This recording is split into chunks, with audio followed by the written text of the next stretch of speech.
ఈరోజు మనము దేనికోసం మాట్లాడుకోబోతున్నాం అంటే ఫస్ట్ వచనాలు అవి తీపి చెప్పేస్తాను, చివరికి మీకే వచ్చేస్తుంది అంశం ఏంటి అన్నది. గెస్ట్ చేసిన దాన్ని బట్టి చూద్దాం. మనకి నిర్గమకాండంలో ఒక వ్యక్తి ఉన్నారు. అతనంట నోటి మాంద్యము గలవాడంట. దేవుడు అతనితో మాట్లాడి నువ్వు నా పని చెయ్యి అంటే అతను ఏం చెప్పాడంటే, ప్రభువా నేను నోటి మాంద్యము గలవాడను అని చెప్పేసి చాలా సాకులు చెప్పుకుంటూ వచ్చాడు. అప్పుడు ప్రభువారు అక్కడ ఒక మాట అన్నారు. అది నిర్గమకాండము 4వ అధ్యాయము 11వ వచనం.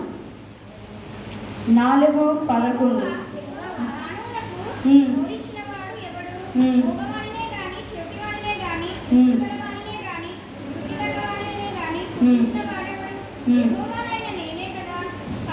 హల్లెలూయా. ఎక్కడ ఏమన్నాడు? యెహోవా మానవునకు నోరిచ్చిన వాడెవడు? మూగవాణిగాను, చెవిటివాణిగాను, దృష్టి గల వాణిగాను, గురుటివాణిగాను పుట్టించిన వాడెవడు? యెహోవానైనా నేనే కదా అని చెప్పేసాను. ఈ లోకంలో చాలా మంది ఉన్నారు, గుడ్డి వాళ్ళు ఉన్నారు, అలాగే సరిగ్గా బ్రెయిన్ అది పనిచేయని వాళ్ళు ఉన్నారు, తర్వాత మూగ వాళ్ళు ఉన్నారు, తర్వాత చెప్పిన వెంటనే ఒకసారిగానే అర్థం కాలేని వ్యక్తులు కూడా చాలామంది ఉన్నారు. కాబట్టి వాళ్ళు హిందువులైనా, దేవుడు నమ్ముకున్న వాళ్ళైనా, లేదా ఇతరులు ఎవరైనా సరే దేవుడు చెప్తున్నది ఏంటి ఇక్కడ? నోరిచ్చిన వాడెవడు? మూగవాణిగాను, చెవిటి వాణిగాను, దృష్టి గల వాణినే గాని గురుడి వాణినే గాని పుట్టించిన వాడెవడు? యెహోవానైనా నేనే కదా. దేవుడు ఎందుకు మరి వాళ్ళకి అలా చేశాడు? మనందరికీ బాగానే ఇచ్చాడు కదా, కళ్ళు, చెవులు, ముక్కు, నోరు అన్నీ బాగానే ఇచ్చాడు. కొంతమందికి అవి ఉండవు. ఇంకొంతమందికి పుట్టుకతోనే చాలా అనారోగ్యాలు ఇలాంటివన్నీ వస్తుంటాయి. ఇంకొంతమందికి పుట్టుకతోనే గురుడి. అలాగా కొంతమందికి అయితే వయసు మీరిన తర్వాత చెవుడు, గుడ్డి ఇలాంటి ప్రతి ఒక్కటి అన్నీ వస్తూ ఉంటాయి. అవన్నీ ఎవరు ఇచ్చారంట? దేవుడే ఇచ్చాడంట. ఎందుకు ఇచ్చాడు? వాళ్ళతో పాటు ఉన్న మనలను పరీక్షించడానికి ఇచ్చాడు. మనము ఆ సమయంలో వాళ్ళ మీద ఎంత ప్రేమ చూపిస్తున్నామో, వాళ్ళని మనం ఎలా చూసుకుంటున్నామో, వాళ్ళకి మన దేవుని ప్రేమ చూపిస్తున్నామా లేదా వాళ్ళతో మనం సహనంగా ఉంటున్నామా లేదా అని పరీక్షించడానికి దేవుడు అలాంటి వాళ్ళని కొంతమంది చేస్తాడు. అది దేనికోసం అంటే మన కోసం. మనం దేవుడు చెప్తున్న మాటలు చర్చిలో వినేసి ఇంటికి వెళ్ళిన తర్వాత ఆ చెప్పిన మాటలను బట్టి నడుచుకుంటున్నామా లేదా అని చూడడానికి దేవుడు ఒక కుటుంబంలో ఎవరెవరినో ఒక్కొక్కరు నియమిస్తాడు. వాళ్ళు వయసు మీరిన తర్వాత అవ్వచ్చు, లేదా పుట్టుకతోనే అన్నా అవ్వచ్చు. కానీ దేవుడు సృష్టిస్తున్నాడంట. ఎందుకంటే మనలను పరీక్షించడానికి. ఇప్పుడు వాళ్ళకి చెవుడు, వాళ్ళకి వినబడదు. వాళ్ళతో మనం మిగతా వాళ్ళతో అంత చనువుగా ఉండగలమా? పైగా చిన్నపిల్లలు లాంటి వాళ్ళు అయితే అసలు వెళ్ళే మాట మాట్లాడరు. ఎందుకంటే గట్టిగా అది చెప్పాలి, లేకపోతే చెప్పినా వెంటనే అర్థం కాదు. అలాంటివి. ఇంకొంతమంది గురుడివారు అయితే వాళ్ళకి ఏమీ కనబడదు.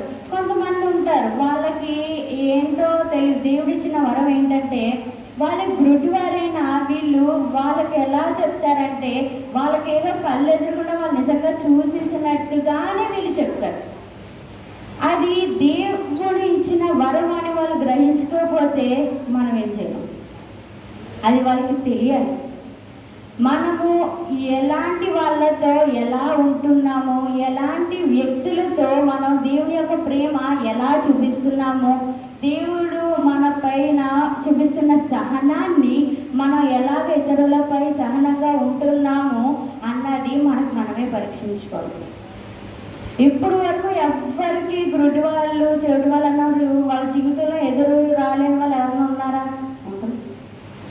ప్రతి ఒక్కరికి ఎదురవుతారు. వాళ్ళ ఫ్రెండ్స్ అవ్వచ్చు, లేదా రోడ్డు మీద ఎవరో వెళ్తున్నప్పుడు వాళ్ళని చూడటం అవ్వచ్చు, లేకపోతే వాళ్ళ చుట్టాలు ఎవరో ఒకరు ఉండదు, దూర బంధువుల్లో, లేకపోతే అనాథాశ్రమాలకి వాటికి అప్పుడప్పుడు వెళ్తున్నప్పుడు అక్కడ ఉంటారు.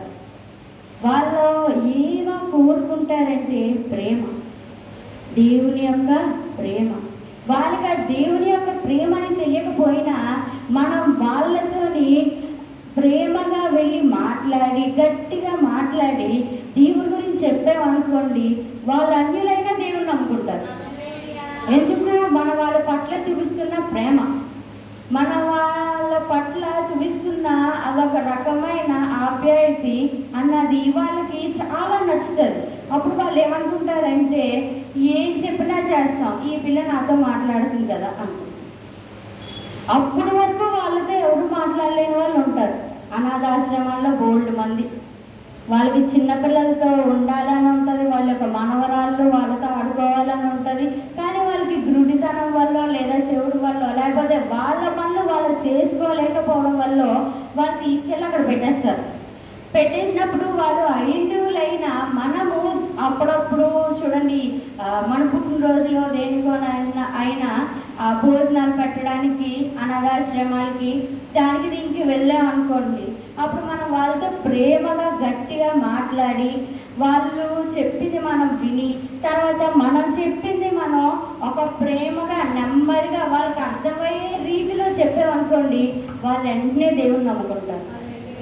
అది మనం చెప్పే విధానంలో ఉంటుంది, మనం వాళ్ళ పైన చూపించే ప్రేమను బట్టి ఉంటుంది. మనం వాళ్ళు ఎంతైనా మన ఓర్పు సహనంతో మనం వాళ్ళ దగ్గర ఉన్న దాన్ని బట్టి ఉంటుంది. ఇప్పుడు అదే వారు మనము చిరాగ్గాని ఇసుక్కొని అది ఇది అని తిట్టేసి వెళ్ళిపోయామనుకోండి, వాళ్ళకి బాధ అనిపిస్తుంది.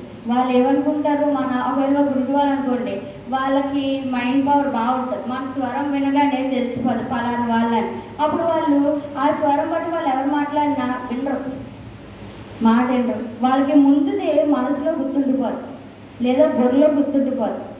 ఒకవేళ ఇప్పటి వరకు మనం అలా చేసి ఉంటే, ఇప్పటికన్నా వెళ్ళి అది కాదు ఇది కాదని పక్క నుండి ప్రేమతో వాళ్ళతో మాట్లాడి ప్రతి ఒక్కటి చెప్పి, వాళ్ళకి ఇప్పుడు గురుడితనం అనుకోండి, దేవుని నమ్ముకున్న బిడ్డే గురుడితనము, బైబిల్ చదువుకోవాలనుకుంటున్నాను, అప్పుడు మనకి తీరుకుండట్లేదు. అప్పుడు మనం ఏం చేయాలి? టీవీలో దేవుని యొక్క వాక్యాలు వస్తాయి కదా, అవి పెట్టి పెద్ద సౌండ్ పెడితే చాలా సంతోషపడతారు. వాళ్ళకి వినబడుతుంది కదా, వినబడుతుంది కదా, దాన్ని బట్టి వాళ్ళు చాలా సంతోషపడతారు. మనవే వెళ్ళి స్వయంగా కూర్చొని చదివితేనే నేను వింటానని ఎవరు అనరు. దేవుని వాక్యం నాకు వినాలని ఉంది, వినిపించన్నప్పుడు మనం వెళ్ళి ప్రేమగా మాట్లాడి, నాకు పలానా పని ఉంది, నేను టీవీలో పెడతాను, అది వినంటే వింటారు. అలా చేయకుండా ఇసుక్కొని తిట్టుకొని ఇవన్నీ చేయడం వల్ల మన ఆశీర్వాదాలు మనం కోల్పోతాం, మన పైన వచ్చే ఆశీర్వాదాలు కోల్పోతాం. అది కాకుండా వాళ్ళు బాధపడితే మనకు శాపాలు వచ్చేస్తాయి. వాళ్ళు బాధపడి గబుక్కుని ఏదో అనేసారు అనుకో, అది మనం జీవితాంతం పడాల్సి వస్తుంది. కాబట్టి మనము గ్రుడ్డి వారిని దేవుడే చేశాడు, కృంటి వారిని దేవుడే చేశాడు, మూగవారిని దేవుడే చేశాడు. ఎందుకు? మళ్ళీ పరీక్షించడానికి. మనం వాళ్ళతో ప్రేమగా నడుచుకొని, వాళ్ళు ఎటువంటి వారైనా మనం ప్రేమతో మాట్లాడి వాళ్ళని దేవుని యొక్క ప్రేమతో చేరదీస్తే, వాళ్ళు వెంటనే అన్యులైతే వెంటనే దేవుని నమ్ముకుంటారు, వేరే వాళ్ళైతే వాళ్ళ వలన నీకు దీవెనలు వస్తాయి, ఆశీర్వాదాలు వస్తాయి. ఇప్పుడు వాళ్ళు చిన్న పని ఏదో చెప్పినందుకు మనం చేసామనుకోండి, దేవుడిని దీవించిన కాక అని అంటారు. అవునా కదా? పెద్దవాళ్ళు నేను చాలా మంది దగ్గర అబ్జర్వ్ చేసింది ఏంటంటే, వాళ్ళు గ్లాస్ మంచినీళ్ళు వేసినందుకే దేవుడిని దీవించిన కాక అంటారు. అలాంటి చెవిటి మూగ వాళ్ళకి మనం దగ్గరుండి మాట్లాడి పలానా చెప్పారు ఈరోజు వాక్యం చర్చిలోనని మనం మళ్ళీ ఇంకొకసారి వాళ్ళ ఇంటి దగ్గరికి వెళ్ళి చెప్పాలనుకో, చాలా సంతోషపడిపోతారు.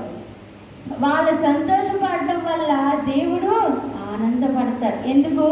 ఆ బిడ్డ నా గురించి ఇంకా వివరంగా చెప్తుంది. ఆ బిడ్డ తనకి చెప్పడం వల్ల చర్చిలో కొన్ని వినబడకపోవచ్చు, కానీ మళ్ళీ దగ్గర కూర్చొని గట్టిగా చెప్తే వాళ్ళకి వినపడుతుంది కదా, వాళ్ళకి అర్థమవుతుంది. దానివల్ల దేవుడు ఆనందపడతాడు. అప్పుడు దేవుడు ఏం చేస్తాడు?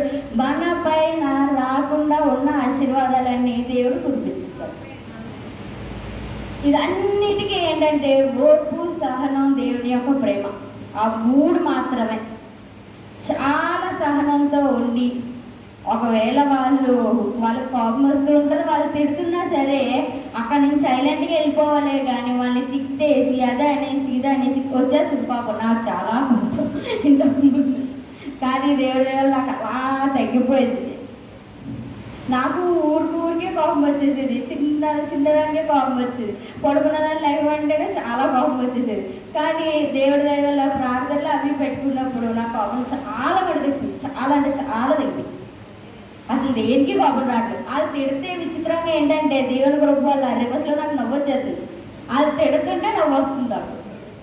అది వాళ్ళు ఎదురుకుండా నవ్వలేము కదా, అలా నవ్వుకుంటే సైలెంట్ వెళ్ళిపోయాను. అప్పుడు వాళ్ళు ఏమనుకుంటారు, ఎన్ని తిట్టినా నవ్వుతుంది, సిగ్గులేదని వాళ్ళు అనుకుంటారు. కానీ మనకేం తెలుసు, దేవుని యొక్క ప్రేమ మనము చూపిస్తున్నాం, అది వాళ్ళు గ్రహించుకోలేకపోతున్నారు. అంతే. వాళ్ళు దేవుని బిడ్డలైనా అన్యులైనా మనకి ఉండాల్సింది ఏంటంటే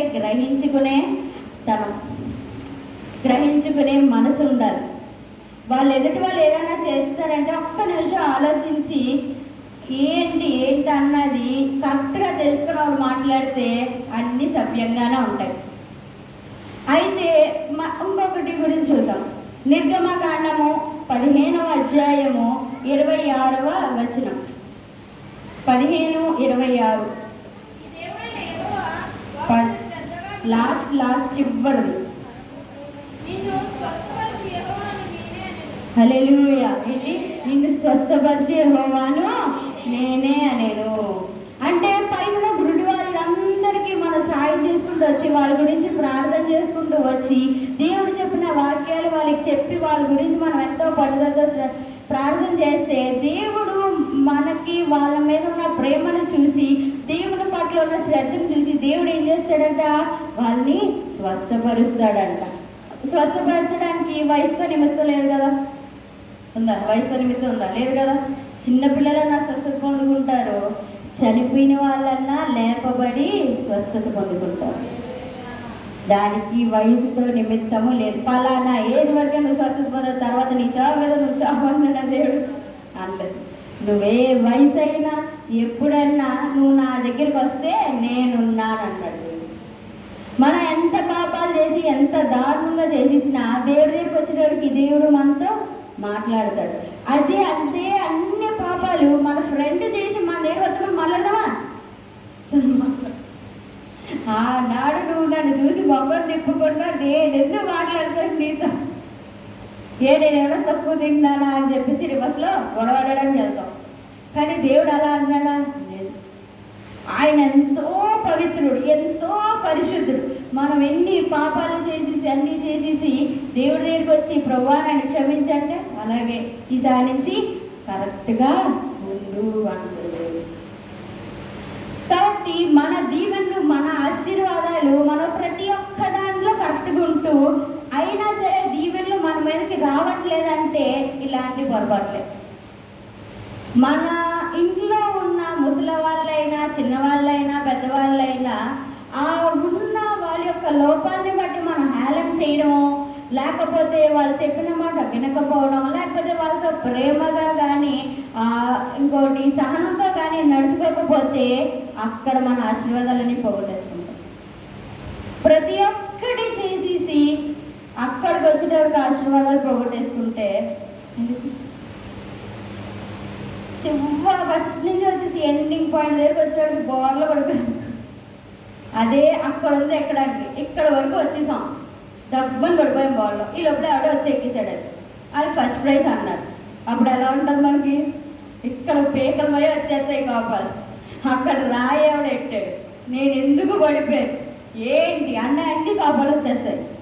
అదే దేవుడు అంటుంది ఏంటంటే ఆ చిన్న చిన్న రాయల్ లాంటి తప్పులు దాన్ని నువ్వు సరి చేసుకుంటే దేవుడు ఆశీర్వాదాలు ఇచ్చేస్తాడంట, దీవెనలు ఇచ్చేస్తాడంట.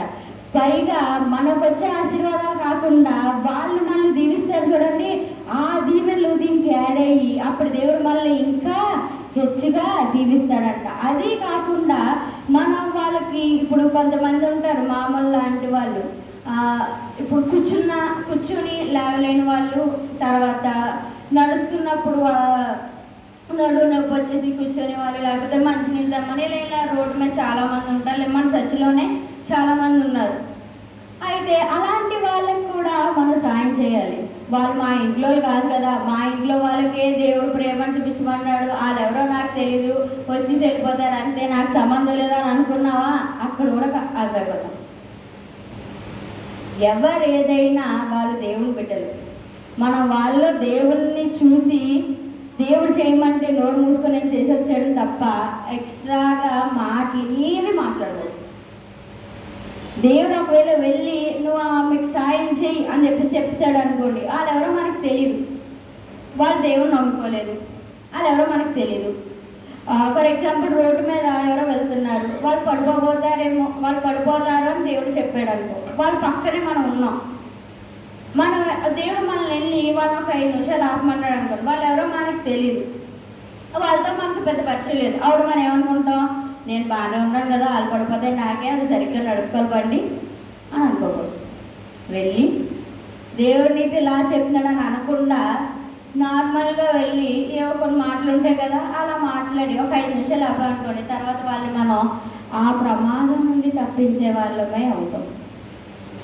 వాళ్ళు మనకు తెలుసా, తెలీదు, కానీ దేవుడు చేయమన్నాడు కాబట్టి వెళ్ళి చేసి వచ్చేది అంతే.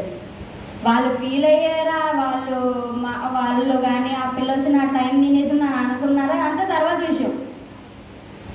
కానీ దేవుడి దృష్టిలో మనం ఏమవుతాం, చెప్పిన పని చేసి వచ్చాం అంతే.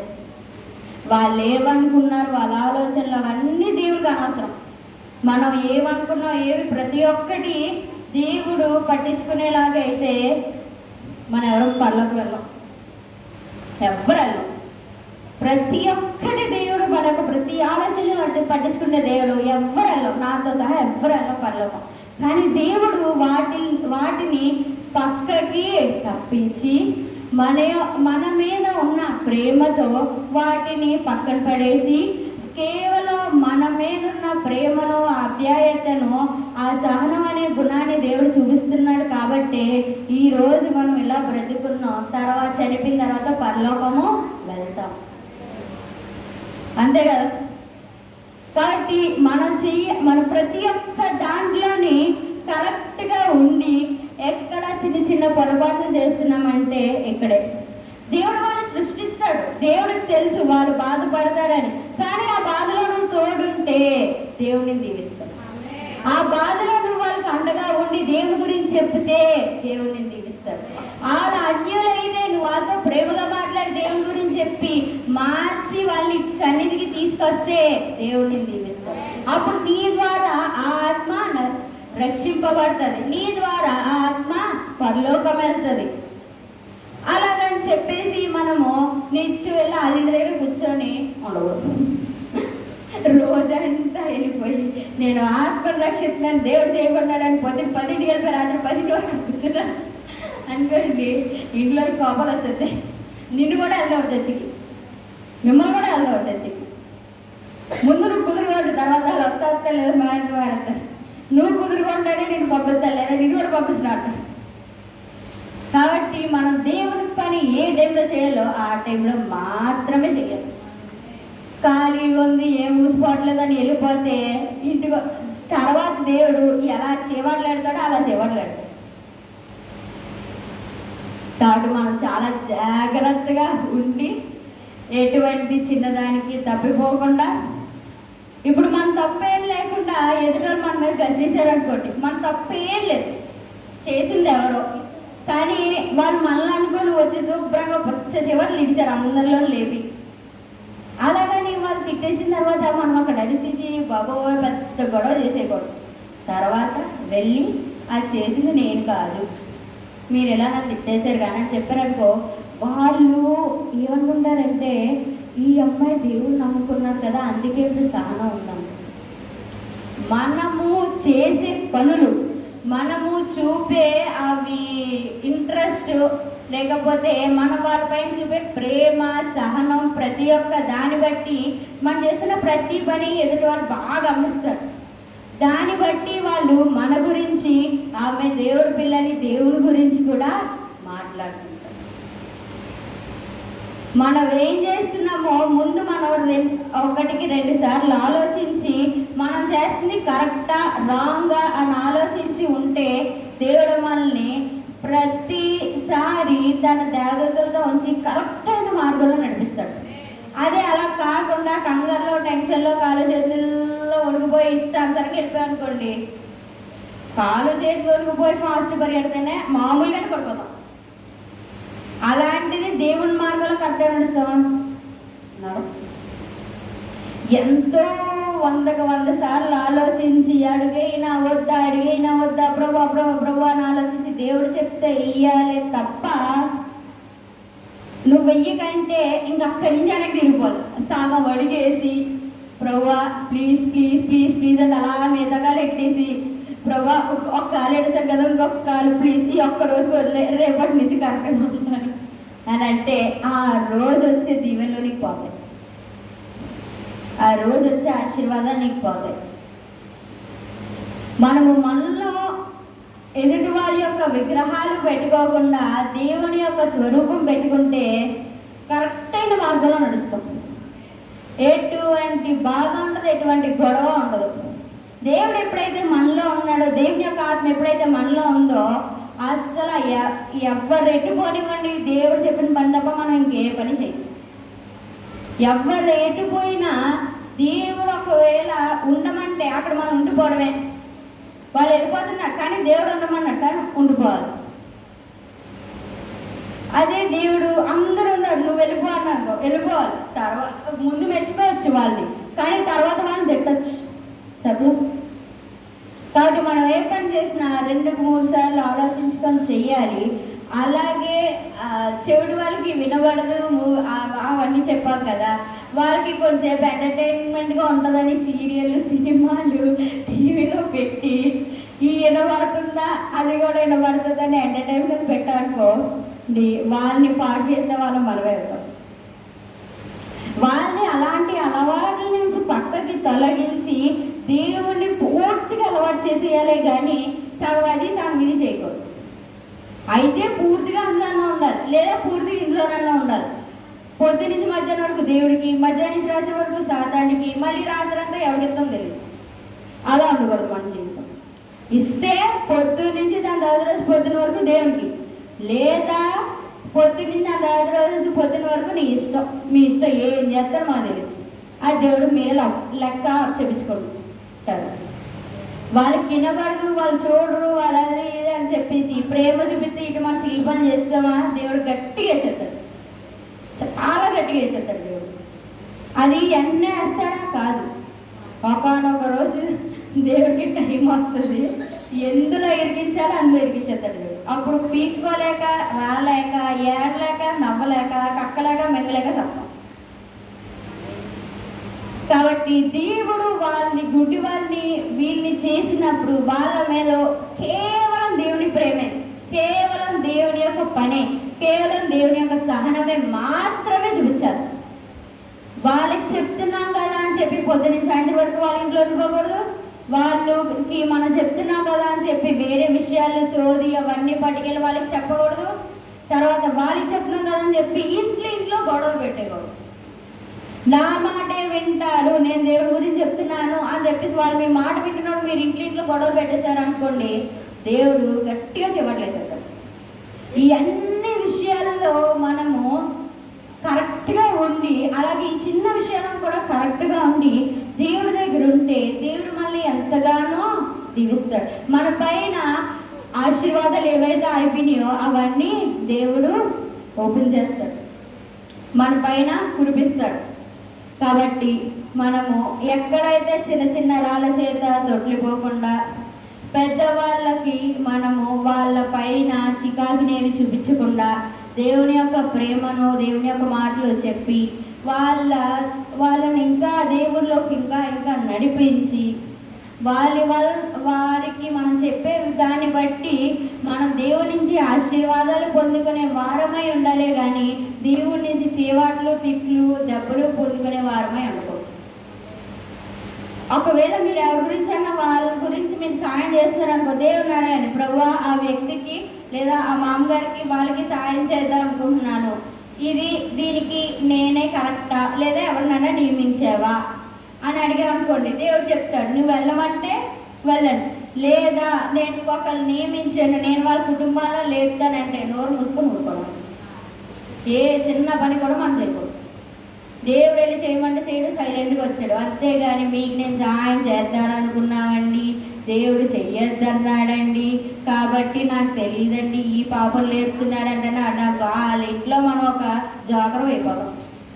వాళ్ళు హైందువులు అయితే కన్ఫామ్గా జోకర్ అయిపోతాం. వాళ్ళు నవ్వుకుంటారు, మనం వెళ్ళిన తర్వాత మనం చూసినప్పుడల్లా వాళ్ళు హేళన చేస్తారు. దాని ద్వారా వాళ్ళ దేవుడికి దూరం ఎక్కువైపోతారు.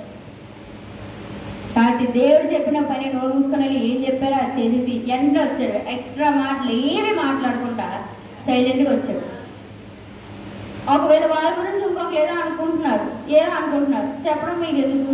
మీకు చెప్పారు, మీరు ఈ చెవితో విని ఈ చెవితో వదిలేదు. ఎలాంటి విషయాలు వదిలేయాలి?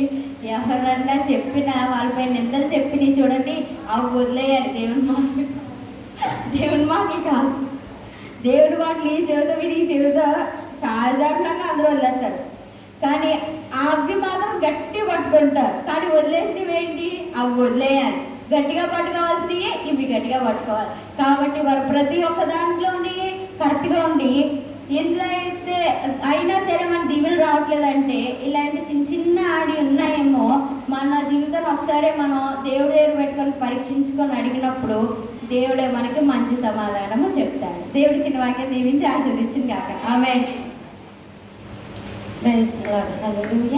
చాలా పెద్ద